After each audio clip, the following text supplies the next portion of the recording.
This video is made possible by Practical Defense Systems, the best online security training at the lowest prices. You can start your security career today online at pdsclasses.com. Check them out.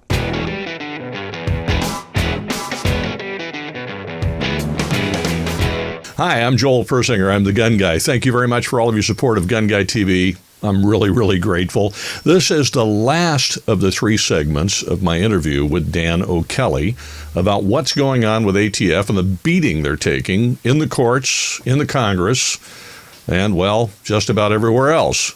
I'm kind of glad they're taking a beating, and so is Dan. We'll talk about this last part, which is what Congress is doing and the congressional hearings that happened just a few days ago regarding the pistol braces and the cockamamie screwball rewrite of a definition that has caused so much pain and is, by the way, outside of the legal ability and legal authority of ATF. And Dan is in complete agreement with that. Before we get started to talk about the details of that and where Dan thinks that might be going, you would help me a lot if you would follow us on these other locations, just in case YouTube deletes a video, which they have a tendency to do. Or check out the GunGuyTV Firearms podcast. You'll find it on your favorite podcast player in audio form. If you want to watch the video, you can watch it on Rumble.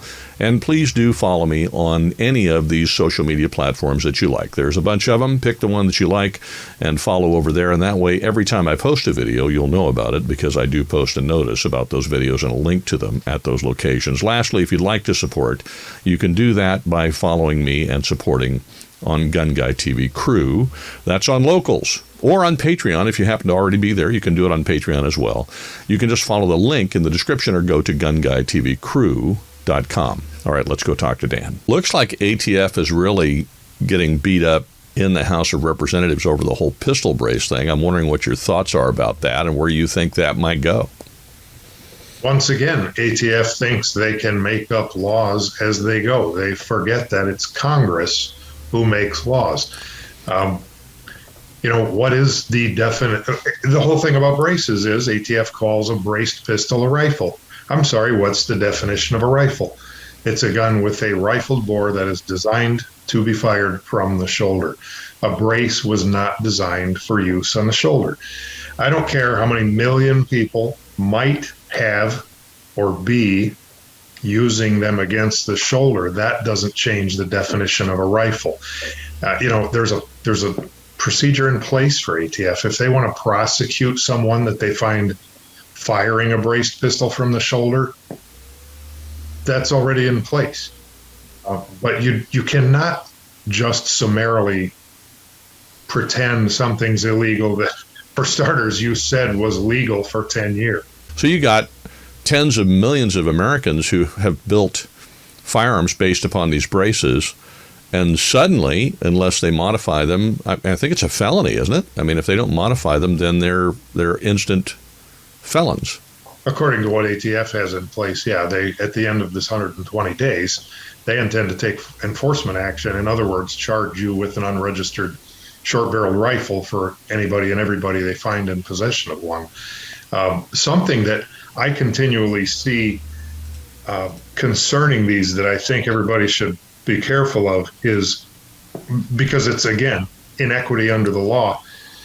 You see this thing about, well, braced pistol is for a handicapped veteran to use. Well, okay, that's wonderful, and God bless veterans, and especially handicapped veterans, disabled veterans. But does that mean that a guy who's disabled because of an industrial accident can't use a brace? Why do you have to be a veteran? And for that matter, why do you have to be disabled?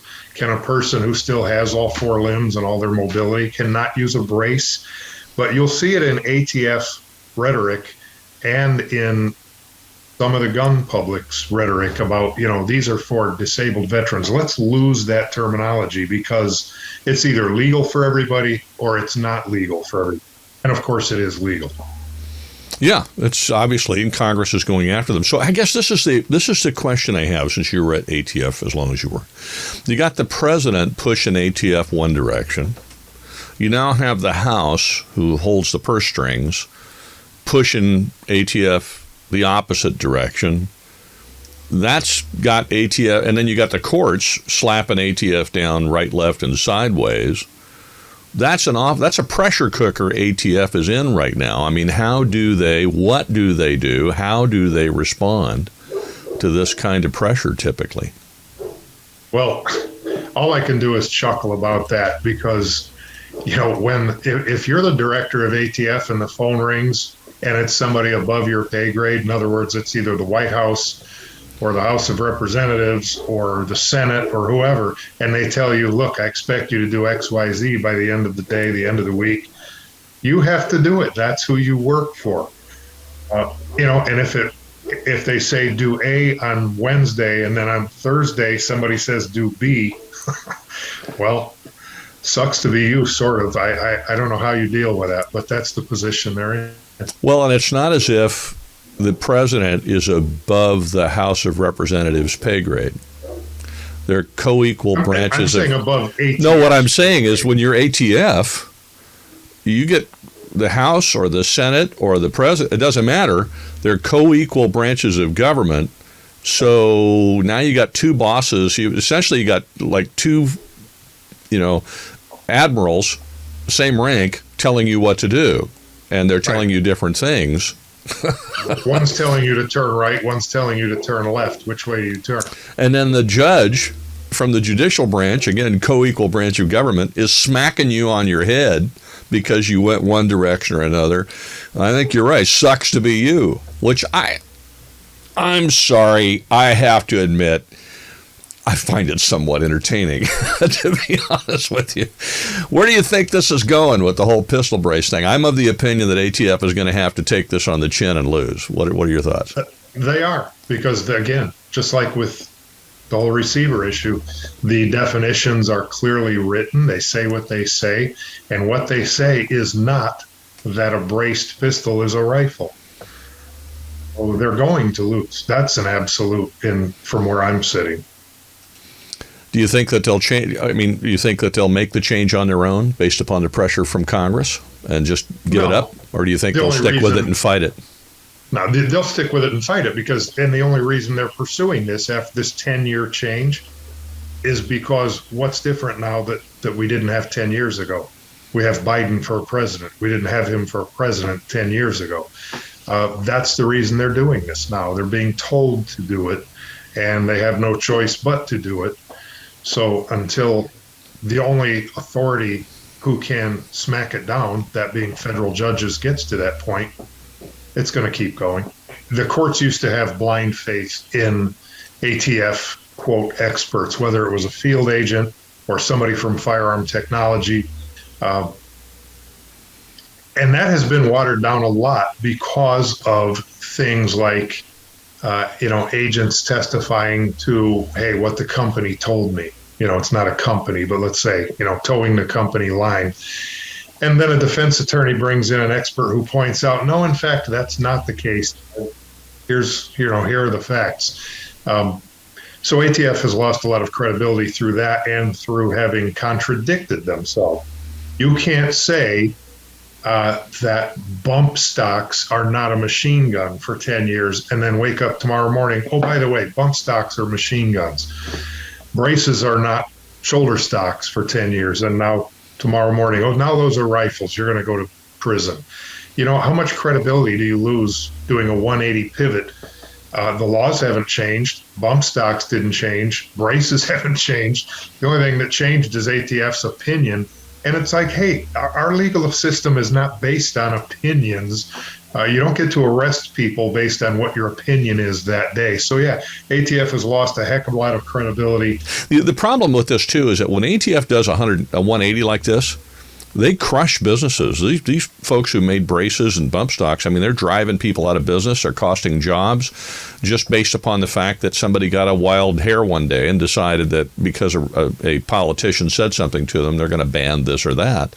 That's precisely why we have a legislative system, and it's difficult to get laws passed. I mean, it's very, very difficult to pass new laws, and that's by design. So the administrative state doesn't get to do that. They have a horrible effect on people when they do.